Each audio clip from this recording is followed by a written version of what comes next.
Okay, welcome everybody. We're going to get started. I know there's some people still coming, but I like to respect people who show up on time. That's the way I am. I'm Cecile, if you don't know me, and I'm the coordinator for the Maji Center. As is our tradition at NATE, we honor and acknowledge that the land on which we learn, work, and live is Treaty 6 territory. This place is a traditional homeland for the First Nations and Métis people. Today, we are all part of this treaty land. Traditional name for this place is the Misquachi-Waskigan, which we also call the city of Edmonton.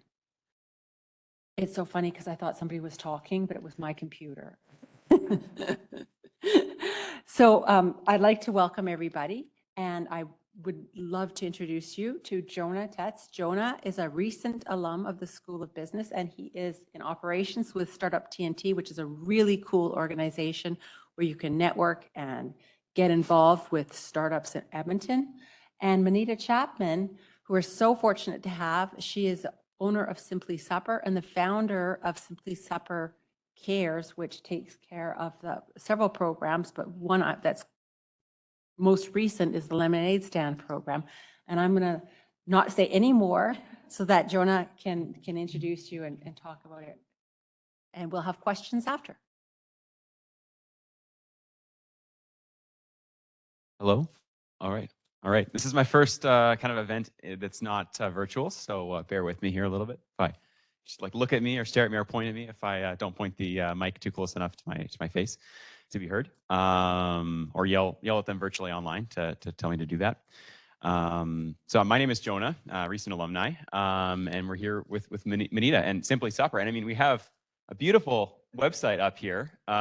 Maybe we should start out with, I'm sure maybe some people read the bio of what you do, but would you mind kind of giving us like a background of what Simply Supper is? Yeah, so Simply Supper is a local meal prep company. So we create freezer meals that are at the point that they're ready to cook for busy families and individuals.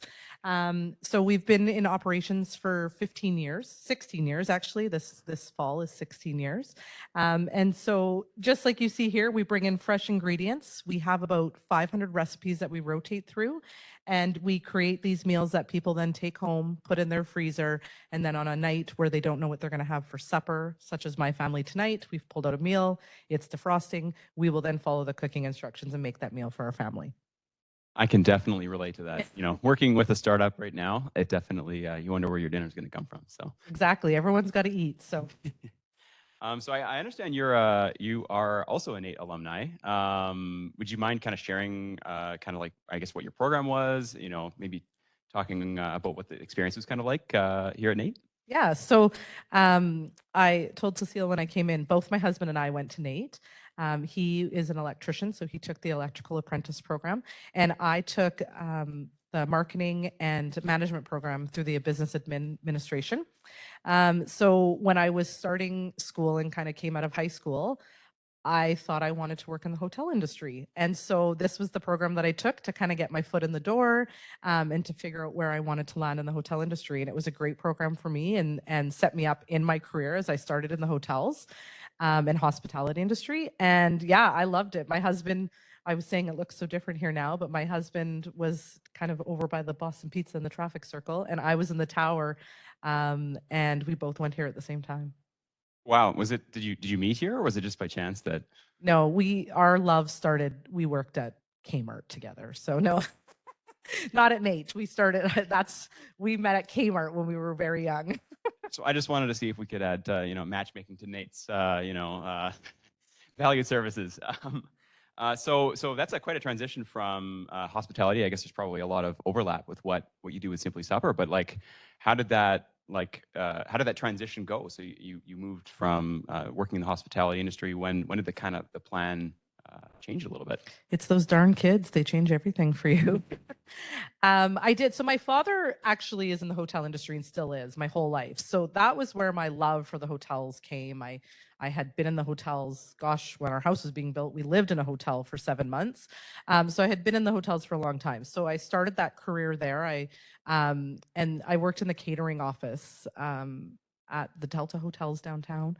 And I worked for Delta Hotels for quite a while. And then I took a job at Northlands at the Expo Center not long after that. And again, was in the catering industry, kind of still in the same realm of what I did.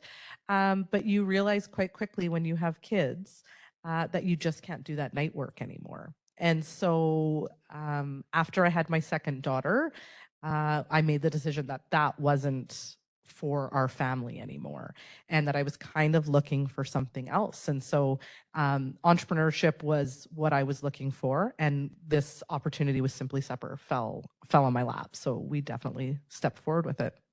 Wow. I mean, would you mind expanding on like falling in your lap? I know some people, I know finding ideas can sometimes be, part of the process. Like, I'm sure there's, what's the backstory here? So the backstory is really simple, and it's that I actually worked at Simply Supper in the evenings while I was on maternity leave with my second daughter. Like, I love those kids a lot, but you need some time away. And so a part-time job was my time away. And so I worked there, and I got quite close with the owners that originally owned Simply Supper. And at the time, my quest was to actually franchise a store. And so they only had one location. And I had approached them about franchising my own store and opening a different location. And our family was so young at the time, we even considered moving cities to make this kind of happen. And we went back and forth for about 6 months. And then came the time when I needed to return to work. And I needed to make a decision. Was I staying home, or was I going to pursue this opportunity of franchising? And the original owners came back and said, you know what? We don't want a franchise. We would like to sell the whole business. And so then that our whole kind of what we were in talks about then changed, and we purchased the business kind of within 4 months of that change of talks. Wow. Wow. And I know you'd mentioned earlier here as well that you had grown up in a family in the hotel. You lived in a hotel for a little while. Like, is that kind of what sparked your entrepreneurial spirit that you had when you said you said, I wanted to start a business, I wanted something entrepreneurial. Like, what was it something as a child or any aspirations when you were younger that kind of like sparked this, or? Yes and no. Again, it's those darn kids that I have. I knew that I wanted to have a career, and I knew that I wanted to be a working mom.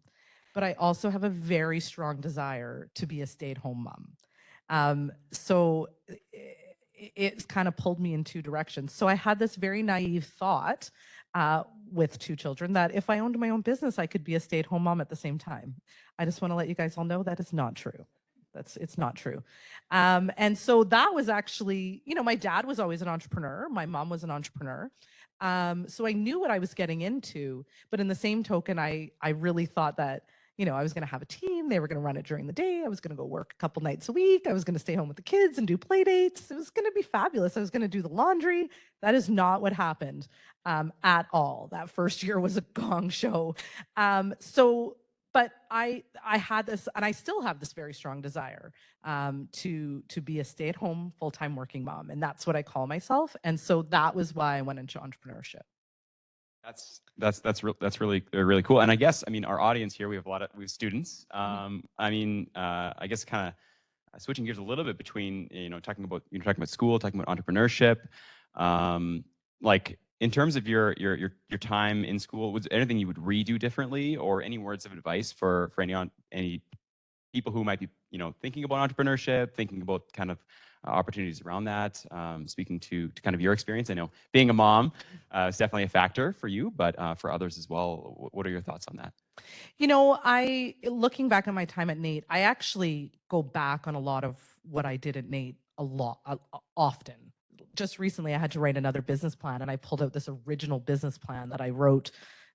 I'm not going to age myself. I'm going to say 5 years ago that I wrote. And just keeping those tools, and remember those simple basics that you learned here, they always come back. Sometimes you're going to be in class and you're going to learn something. You're going to be like, why, this is silly. Why are we learning this? It actually comes back. I don't believe that half the stuff you learn in elementary comes back. Like my kids' homework right now, they're never going to use that again. But a lot of what I learned here has come back and helped me. And so hang on to that, hang on to those projects and all of that, because you will refer back to those notes. And I have often. I also I wish, so I had taken the marketing program here and then I decided to go back and take the management program. I actually wish I would have done one more year and taken the accounting program because I hate accounting. So I feel like if I would have done it, it would have maybe not enjoyed as much. So I do wish that I would have taken that time and not been in such a rush to get out into the industry, and taken more time and explored my education a bit more then. Right, right. And I'm hearing you say you don't like accounting, but you wish you would have done accounting. Does that mean like it almost speaks maybe to who you are? It sounds like your advice would maybe also be, I guess, pursue things that are challenging. Is that also what I'm hearing, or is that am I just hearing that? Well, as an entrepreneur, you have no choice but to do accounting. So you can't hide from it. That's and as an entrepreneur, there's lots of things that you can't hide from. So you do need to hit those things head on and early because they're never going away. The CRA is never going away. My staff still want to get paid all the time. So you do really need to hit those hard things head on. And I avoided it when I was here, and I shouldn't have. I should have taken that extra time and just did it. At that time, it would have actually only been an extra 6 months for me. So. Right, right. Definitely. I guess, yes, the CRA will always exist. There's one takeaway from today. So, I mean, I guess that you talked about accounting as maybe one potential challenge in your business. What other, I guess, challenges have you faced through your entrepreneurial journey? You know, as an entrepreneur, I've been doing this now for 11 years. As an entrepreneur, there's so many peaks and valleys. And to be honest, right now, I feel like our business is in a valley. Like it's tough slugging right now.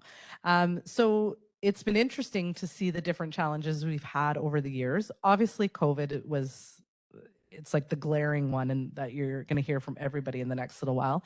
But I actually learned so much about our business, about our staff, about our suppliers during COVID. So I actually appreciated that time and have made some very valuable changes in our business model and the way we run.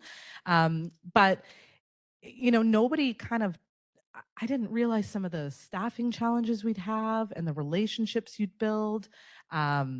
Nobody had really taught me. I knew how to interview well, but I didn't know how to be an interviewee.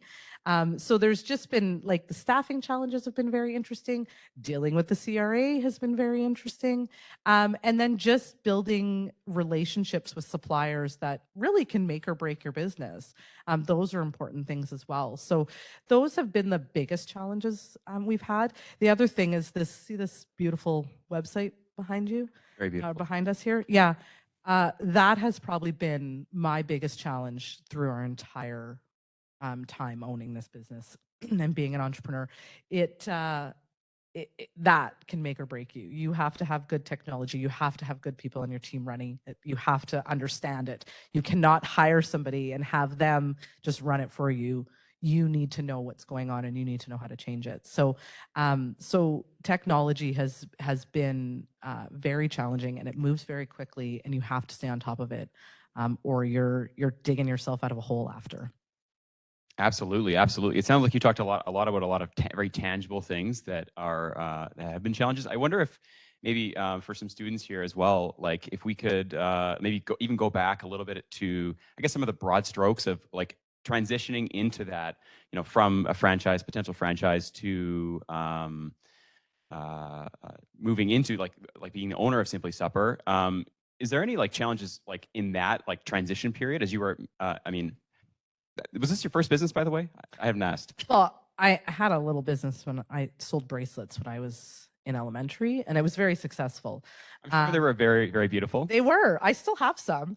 But yes, it was the first time I'd gotten to entrepreneurship. And I'll tell you, like, the transition was not smooth. I think I said that there at the beginning. It was a horrible transition. Like 3 days into owning the business, the dishwasher broke and it was $5,600 to replace. I did not have $5,600 to replace the dishwasher.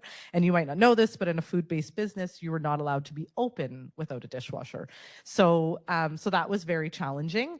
And then it was like staffing and trying to raise my family, and we had to change suppliers within 3 months. So that was definitely a tough transition time for me as an individual to be the one that had to make all the decisions and be okay with those decisions. Some of them I wasn't okay with, And so it was very hard to personally get over that, but then know it was for the good of the business.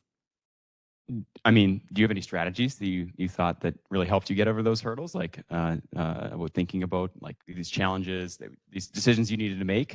I know, like I just graduated. I had a lot of tough decisions to make. How did you work through that process? So it's very simple. I call my dad. Like,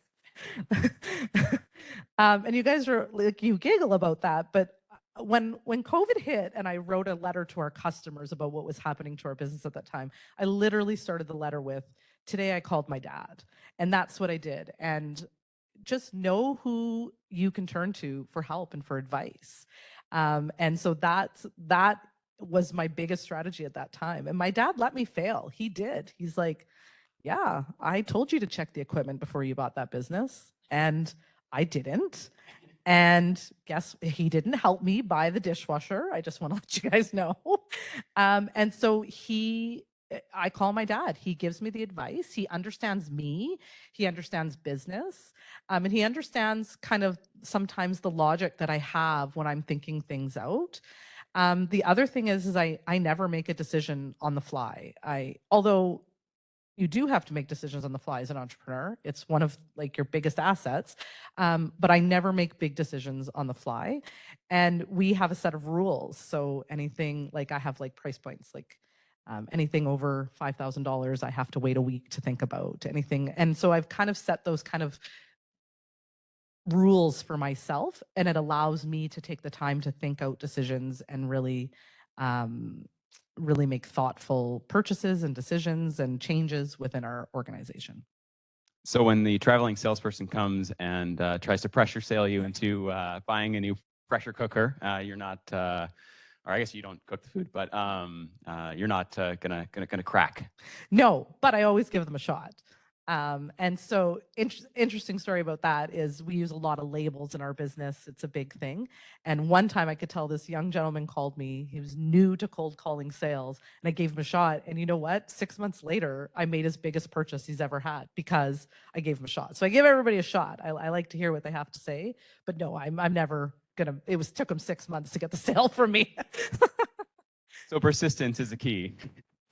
Yes. I guess both as an entrepreneur and as a salesperson. That's right. Keep going. Which I guess are synonymous if you're an entrepreneur. But yeah, so I mean, I guess we've talked about some of the challenges. What are some of the big wins? I mean, like what milestones? Like, do you remember along the journey? I know there's probably some recent ones, but yeah, we've had some huge wins along the way. One, we stayed open and were successful during COVID. That is a huge win for me. Yeah, I pat myself on my team and myself on the back all the time. Two, another really big win for me, and it seems really weird, is I actually had to write my first ROE the other day for the first time in 3.5 years. And as an entrepreneur with a big team, that says a lot. I feel like that says a lot about our business and who I am as an employer. So that's always a big win for me. About 9 years ago, so I bought the business 11 years ago. 9 years ago, I made a very, very conscious decision to stop buying advertising because I couldn't spend enough money to make a big enough impact on buying newspaper ads or radio ads or anything like that. Like my budget's not where it needs to be to make an impact. And I made a decision to invest that money in our community. And that is a huge win for me. And we're going to talk about it, I know, coming down the pipe here, but that has actually been one of the best decisions I ever made for our business, for me personally, for my kids, and for our community, and for the Stollery Children's Hospital Foundation. All of our marketing money goes back into our community. wow, that sounds like it. I mean, it's a huge undertaking. I know when Cecile introduced you to here as well, she talked about some of the things that you do there. Would you mind, I guess, speaking to a little bit about? I know Cecile mentioned several things that you were involved with, not just one, you know. But would you mind kind of speaking to some of what you do with all of that? Yeah, so my biggest like proud moment, and what my dad always says he's the most proud of me of and tells all his friends about. That's what happens when your parents get older. They tell all their friends about stuff you do, and then those friends call you. But so 9 years ago, my daughters hosted a lemonade stand at my mom's house, and they raised $76. And I was like, what are we gonna do with the $76? Like I think they were 4 and 2. What is a 4 and 2-year-old gonna do with $76? And so we decided to donate that money back to the Stollery Children's Hospital Foundation. And then that was kind of right around the time that I was making this decision that I wasn't going to buy advertising anymore, because, you know, a newspaper ad can be $1,500. And I was like, oh, I could make more of an impact, I think, if I did something in our community. So that year, I decided to create these little lemonade stand day kits. I spent that $1,500 and I created these little lemonade stand day kits. And I invited kids within our community, within Twilliger, where our original store, our flagship store is, to host lemonade stands. And then we would all work together and we would call it Lemonade Stand Day in Twilliger, and we would donate that money back to the Stollery.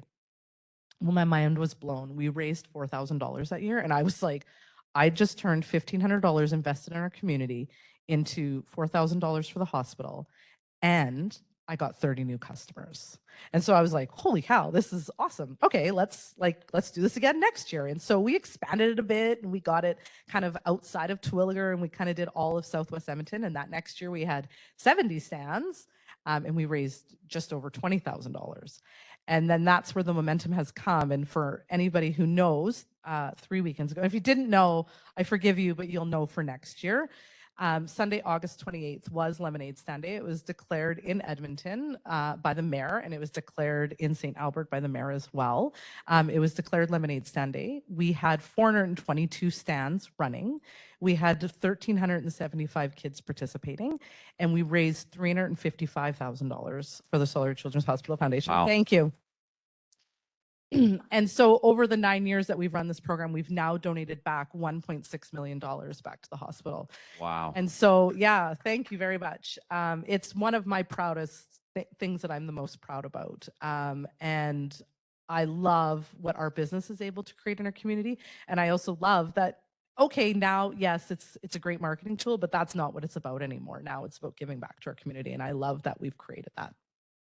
It's a great story, and it's great to hear too. I know sometimes maybe we think that there's I was always under the impression that there was a disconnect between business and like doing good in the community. And it sounds like what you're saying is that this is a really good case study. I'm using business student terminology for how giving back to the community really does pay. It does, and for me, although it started as like a marketing tool within our business, it's not that anymore for me. And actually, some of you who are in marketing are going to laugh, because just this year did I put our logo on the Lemonade Sunday website. And just this year did I call it simply Supper's Lemonade Sunday, because that's not what it has become for me. It's actually become about teaching our youth how to give back to our community, teaching our youth how to run their own small little businesses, teaching our community that if we trust our youth, look at the impact they can make for our community as well. So Lemonade Sunday has become bigger than that, but I also feel it is the obligation of businesses in our community to give back to our community, and they should support our community. So I love when I see other small businesses or big businesses, anybody supporting our local community, because that's really important. Absolutely. So do you see that as an extension of what you do with Simply Supper? Like, would you consider yourself a social entrepreneur, or do you feel like it's just more of like, you know, a responsibility of like conscious citizens? You know, interesting. I've recently just started to call myself a philanthropist. And because before I was stay-at-home working mom. That's what I always called myself before. And so just recently have I kind of shifted my thoughts on who I am in this community and what I bring to this community. And honestly, I am just a mom who wants to help other moms and dads raise good youth in this community. And so that's where my focus is for Lemonade Sunday. Truth be told, I have never in the 9 years set a financial goal for Lemonade Sunday, and I never will, because it's never about the money for me. Yes, I'm very proud we raised $1.6 million, beyond proud.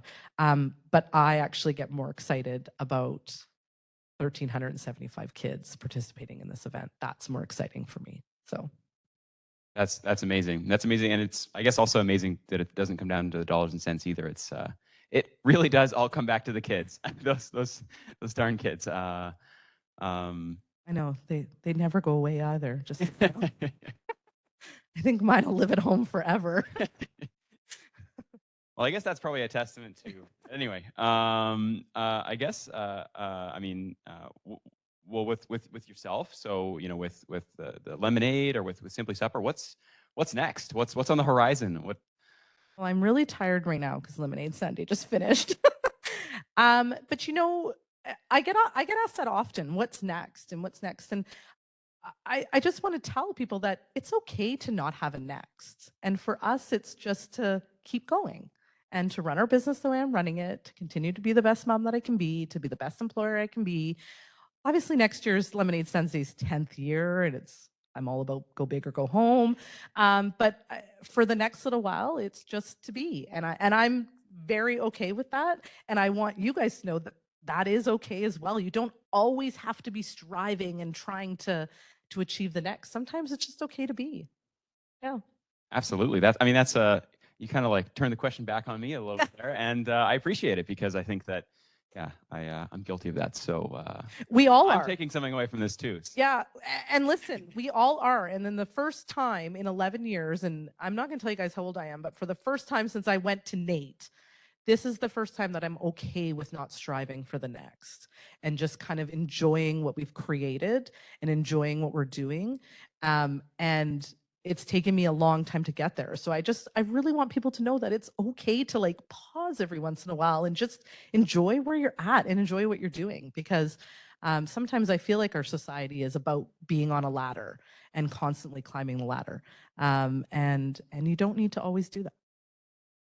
And maybe when you're stepping back, you can enjoy some lemonade along the way. Don't tell anybody, but I haven't drank lemonade in 4 years. It's really hard when you drink a lot of it to then drink it again. You get flashbacks, I guess. Yeah, I do. It hurts right here in your jaw. So I'm coming to a list of kind of like some of the questions that I have, but I know, I guess just bringing it back to where we are here with a lot of potential entrepreneurs who are potentially contemplating entrepreneurship. Do you have, like, I guess I've kind of already asked you this, but maybe again, like, do you have any advice for them? Do something you're passionate about. When I do something that I'm not passionate about, it is very obvious. So my husband loves this Traeger smoker. He loves to smoke meat.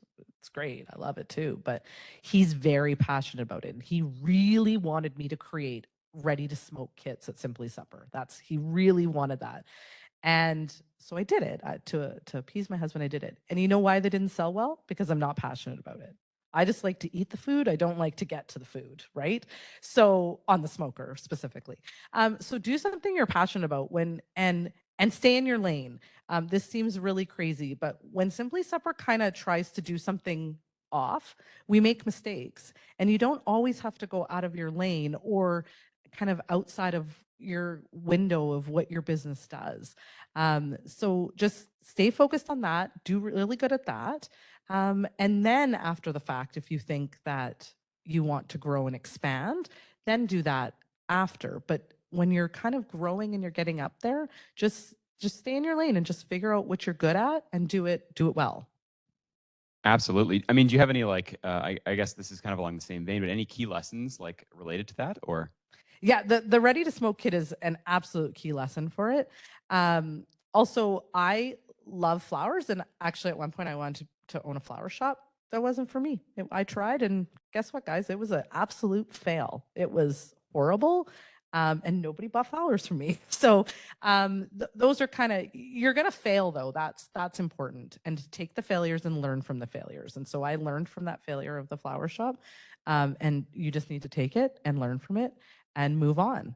And the other thing I want to say is that I learned that I'm super passionate with Lemonade Sunday. I'm super passionate about kids learning, and that's what I focus on. And so that's why it's been so successful, I believe. It's because I focus on what is important to me, the important aspect to me of Lemonade Sunday. And then the other thing is that I'll say for all of you who are going to have families is that your family does need to come first. When your family life struggles, inadvertently, your business life will. So always make sure your family comes first. I think we all always say that, but you need to actually act on it. And that's very important in thinking about the failures and kind of your focus on what your future will be as an entrepreneur. Absolutely. Absolutely. I'm sure that that kind of ties into even taking care of yourself and your family and making sure that all those. I'm horrible at taking care of myself. When my kids, they're spot on. So yes, but I agree with you. Yes, it does. Yeah. Absolutely. Absolutely. Well, is there anything else you'd like to chat about before? I don't know if we have time for we do have time for questions. Awesome. Yeah. The only thing I want to say to everybody is just enjoy the journey. I actually have recently taken time to reflect on my journey to where I am today and enjoy it. Like it has been so fun. Don't get me wrong, there has been lots of downs and lots of struggles, but it has been a fun journey. So enjoy the journey and just kind of remember those moments. Awesome stuff. Well, I'm going to try to give a round of applause, but thank you so much. Thank you. Yeah. Does anyone have any questions? Okay. I did not see who was first over here. So I'm just going to go front row to back row. Is that all right? What's your question?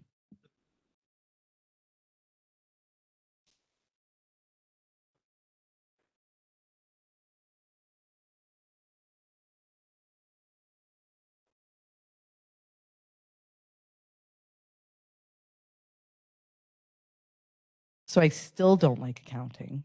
It wasn't that I didn't like accounting. I still don't like it. I hired the right team. And so I have people on my team. I have an accountant who understand me, understand my flaws in the accounting procedures. But I surround myself with really good people. And that's very important in making sure that you have people that also understand it. And I also realize that I'm not good at it. So lots of business owners will do things because they have to. There is a point that you're going to have to do it because you don't have enough money to hire it out. But the minute that I could budget to hire it out, I did because I don't need to do everything. And the things that I'm not good at, I need to bring in people that are good at it. Awesome. Yeah. What was your question?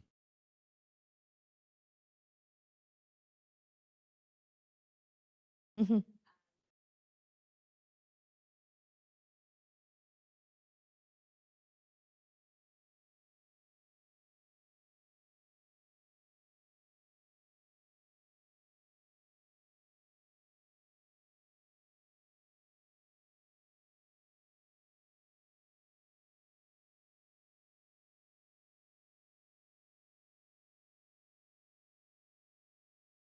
The first thing that I now do that I wish I would have done back then is to truly separate it. And so back in the beginning when my kids were young, so the backstory is I actually bought Simply Supper in August. And then surprise, I was pregnant again in October. So that was not the plan. And so it became very muddled. My work and my family and I was testing meals at home and I was bringing work home and I was bringing the kids. Gosh, my youngest son, his name is Hunter. I had a playpen and a swing at work. Like he knew some of the staff better than he knew me. And so it was very muddled in the beginning. And so now I have very distinct lines of where my business is and where my family is. So set those boundaries very early for yourself. The other thing is financially, it also can get a bit muddled, right? So you're a bit tied on, do I spend this money and risk my family's finances or do I not? And my advice to you is to not. That's always stressed me out. And you've got to really set those boundaries or those limitations for yourself and set them in the beginning and stick to them. And if you find that you're stretching yourself or stretching your family, time, financially, all of that, it's not worth it, in my opinion. And so my kids have made a lot of sacrifices along the way.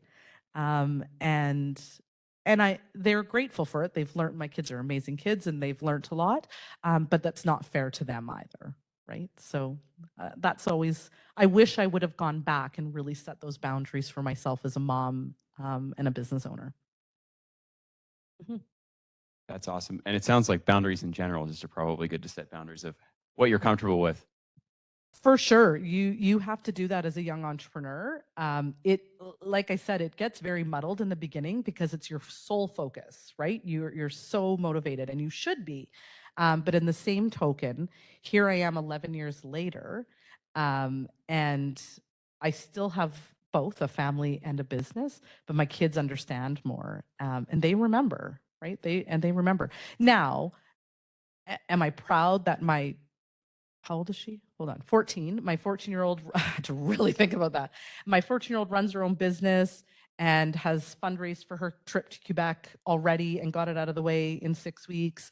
And my 12-year-old, made a speech and can speak publicly and did an interview for Lemonade Sunday without me even being present and me not knowing, and had no problems. Yes. Did they get there because they have been muddled in this? Absolutely. Absolutely. But in the same token, they also, it happened 4 weeks ago, and I might cry when I say this, but my daughter felt like she couldn't bring an issue to me because she knew I was so busy with Lemonade Sunday. And that was a very turning point for me, in that she had a huge crisis in her life, and she felt like I couldn't be turned to because I was busy with something. And you never want that as a mom. And so that was a turning point for me just recently in being a mom and an entrepreneur. So try hard not to muddle it, and keep it very distinct. And your kids and your family, even your moms and dads. Like my dad, I said, is my biggest supporter and my biggest person that I turn to. You got to also keep them in the forefront, and keep them being important to you as well. Absolutely. Absolutely. We had another question. I'm going to try to repeat the question, in case we have for our online viewers, just so that, especially as we get further, it gets harder and harder to hear. I don't know. I thought there was there, did you have a question? Okay. Oh, okay. Let's go with.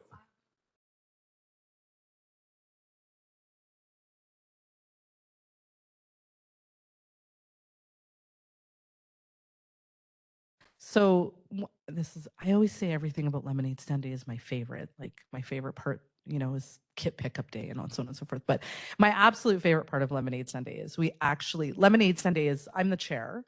But 7 years ago, I created a junior committee for Lemonade Sunday. So it's actually the committee that plans Lemonade Sunday is a group of kids that are aged 14, which is my daughter's the oldest one on the committee, 14 to 8.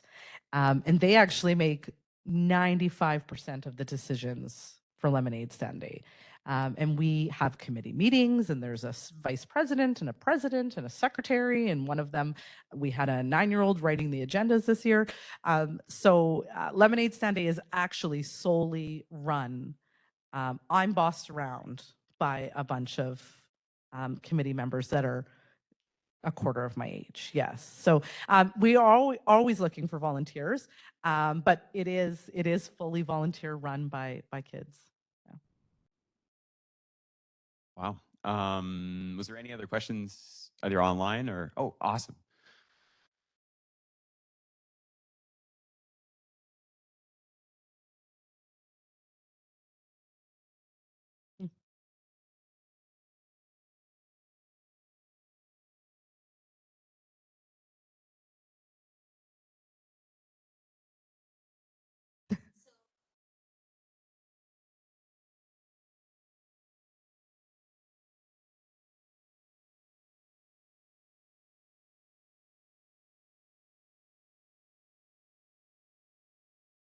Well, do you have children? You don't have children? Okay. Well, so we have 600 different recipes that we rotate through. And so it's so funny because month to month, my favorites are different. But this month, there's a mild Italian sausage ragu on the menu. That's my absolute favorite. And it was actually created by my 14-year-old daughter. She created the recipe. And so that's one of my absolute favorite meals. But you can come into Simply Supper, and all of those meals are either created by myself, by my team, by my kids, or I've gone on holidays and we've tried something and we've recreated it. Like we had a lasagna soup last time we went on holidays, and now we have a lasagna soup on the next month's menu. So yeah, come on in. And Simply Supper is definitely there to help busy people. and to set you up for, you always got to eat, and eating and being nutritious along your journey of entrepreneurship is very important. So make sure you plan for that. So. And you do have 2 storefronts too, correct? So she's not, you know, just order online. It's like there's places to go to also talk to people about it. We do have 2 storefronts. We have one on the north side and one on the south side. South side being our flagship store. And just in November, we actually moved that flagship store to a new location as well, to have more space. That was a huge decision for us to make, because we had been in that existing space for a long time. And we're increasing our overhead and all that kind of stuff. But yes, so we do have 2 storefronts, but we do deliver. You can come in and pick up. And we're just, when I say don't get out of your lane, but I am getting out of my lane here in the next little bit, is we're just starting to look at avenues of selling our meals in other hotspot locations within the city. Wow, that's, when you say hotspots, does that mean like, I'm almost imagining like a pop-up or something like that. Yes, that's kind of the avenue that we're looking at. Again, this is one of those things where it's not my expertise. So I have turned to some people in the industry and getting advice from them. But I'm super passionate about it. So I think it'll be super successful. I'm super passionate about making it kind of get off its feet. Well, that's very exciting. Where would we find out about these hot spots? It's all on social media now, isn't it? Everything. I feel like that's where I communicate with the world. So yeah, it'll be on social media. We're a ways away from it right now, but we're working towards it. And I'm super excited about it. It was actually a project that I had started pre-COVID and paused, and literally paused, like took the file, put it away. This one was longer than 6 months. Yeah. And so because we had other focuses during COVID, and so now I've just actually brought it. Just recently, did I pull out that pre-COVID filing system and are going back to some old projects. So. Awesome stuff. Awesome stuff. There's okay. Mm-hmm.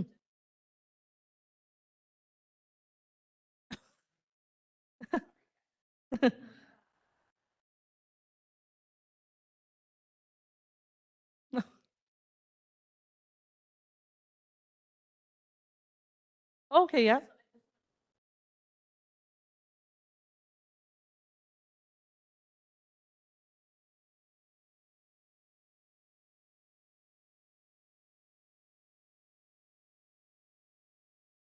You're gonna make me cry.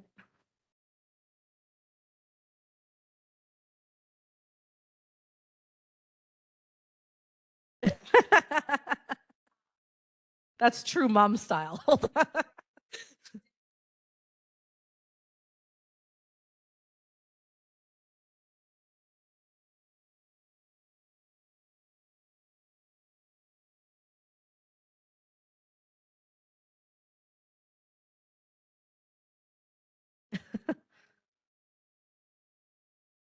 August 27th, 2023, just so you know.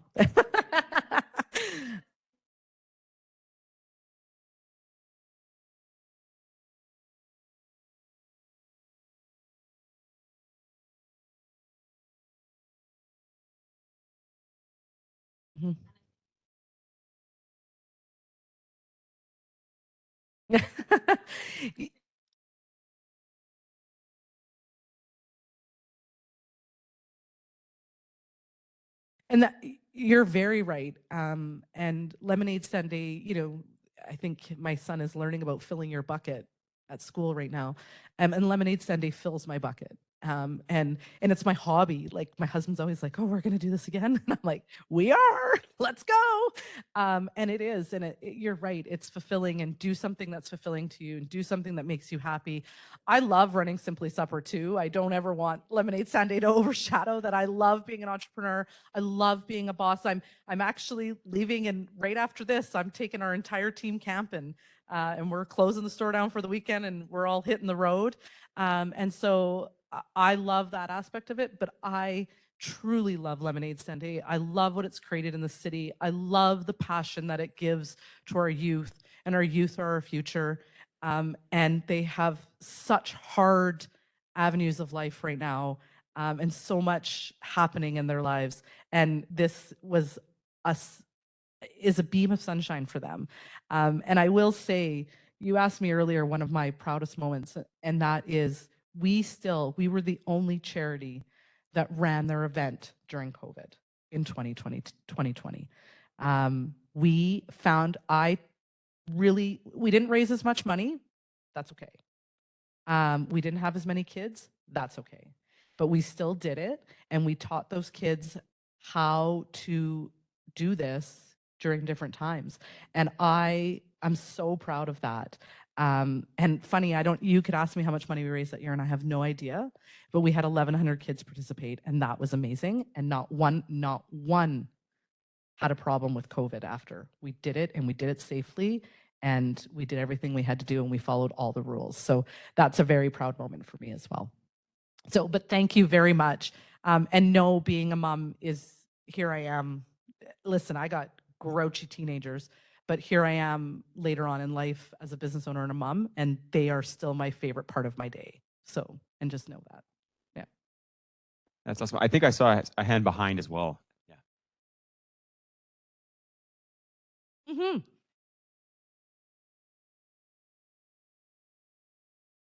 No, we actually funded through the sellers. So vendor financing, is that what you call it? I can't remember. Yes, vendor financing. So the people who sold it to us, we actually couldn't get financing. The only way I could have got financing is if my dad co-signed, and guess what? He didn't co-sign. My biggest supporter, who I go to for everything, except for getting advice on teenage girls. He's really bad at that. But he wouldn't co-sign for me. And he told me if I wanted it, I needed to figure it out. And so we vendor financed with the old owners.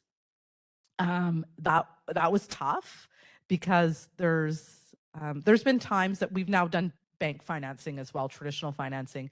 And there's been times that things were tough, such as COVID, and I could go to the bank and say, I just need some help, right? Or we need a moment. You couldn't do that in vendor financing. But we did vendor finance, and we took 5 years to pay it back. So in the beginning, we put none of our own money into the business. We separated it. Yeah. And that was, so I don't own the business on my own. I own the business with my husband. He gets shadowed a lot. And that was actually his decision. That was his only request, was that it didn't get muddled. It was very distinct. And so that's what we did. Yeah.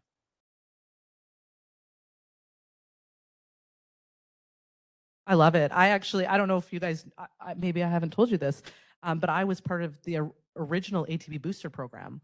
And so to open our second store, I did an ATB booster. Did I do the presentation here? I think I did. I think I did my pitch here. I can't remember. But I did that original program, and I did the booster program. And it was amazing. And ATB is our bank, and ATB has supported our entire journey this entire time.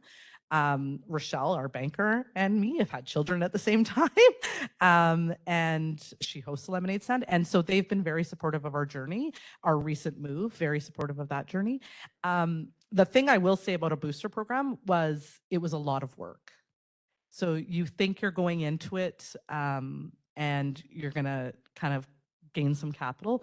There's a lot of after work that comes with a booster program. And I actually had to hire somebody to help me manage it, because there I was with the funding and now was proceeding with opening the new store, but I didn't have time to then also deal with the programming and things you had to do with the booster program after. Yeah. So, but great program, very supportive. Spent a lot of time at that Calgary Trail Entrepreneur Center as well. They helped me write a business plan recently too. So, yeah. All right. I've spent, yeah, okay, great. That's fantastic.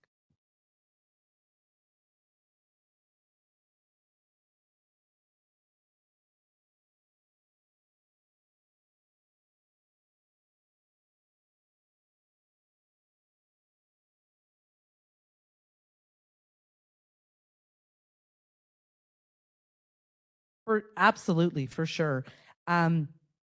Truthfully, I think it's because I think Lemonade Sunday is part of that. So Lemonade Sunday is a full-time job for me. It genuinely is. Like, our family doesn't holiday in August.